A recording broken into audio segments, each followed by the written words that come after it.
Africa. Now, Economist Dr Iraj Abedian joins me now for more analysis and a look at, of course, how these attacks on foreign nationals would impact foreign direct investment into South Africa. Iraj, thanks for your time this evening. I'm talking about FDI into South Africa, but let's start with FDI in other countries on the continent. From South Africa, we are the biggest investor on the continent. Absolutely, and it's been part of our integration into the rest of Africa. After 20 years, we see now South Africans are relatively well established in different sectors: telecommunication, banking, retail.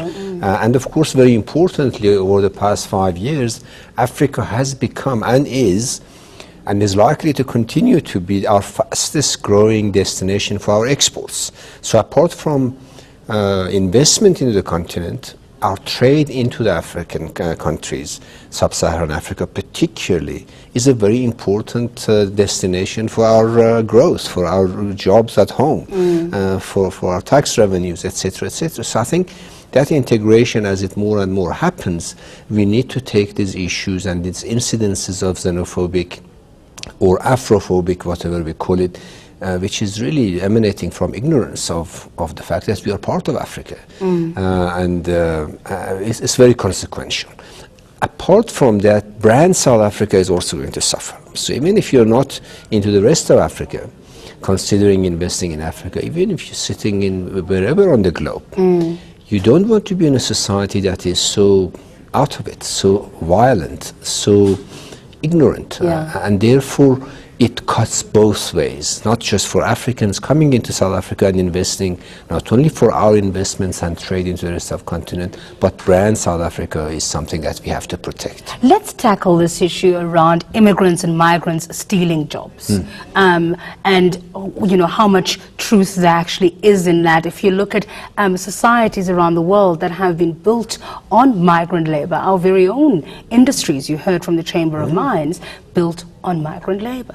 Absolutely. The fact is that we are a country in need of skills. If Zimbabweans are here, there are teachers, maths teachers, science teachers, English teachers. If they are in the banking sector, if they are working in our mines, these are skilled Zimbabweans. Or if they are Ghanaians or if they are Nigerians. Yes, there are elements of unskilled, but those unskilled are not begging. They are not taking anybody's job. Many of them, and most importantly, the small business owners, they actually create jobs. They create not only jobs for themselves, but also create jobs for South Africans. So I think that's a very, very misguided notion. Unfortunately, some of the small business leaders and some of others sort of fuel this misperception, but absolutely there is no truth. Nobody comes to take anybody's job who's got skills to do the job here. So what sort of response do we need to this then? The ambassador is saying we need to work together in the countries from where the ambassadors come from. They need to make sure that they protect South African businesses, but at the same time, South African government needs to protect foreign nationals in South Africa. Absolutely. There is no question. I think the government has been swift in taking action against the criminal elements.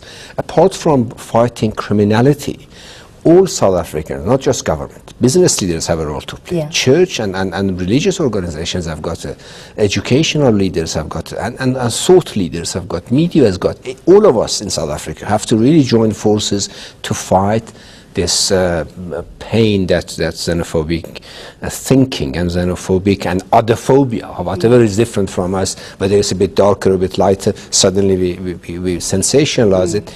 That is not something that government on its own can handle. Government must deal with the criminal element. South Africa, all of us, as parents, we have to teach our children, teachers, etc., etc. And they have to join forces. It's a big issue, and it's not going to go away until we keep at it for the next few years. We'll leave it there. Thanks for your time today. Dr. Iraj Abedian, our guest this evening.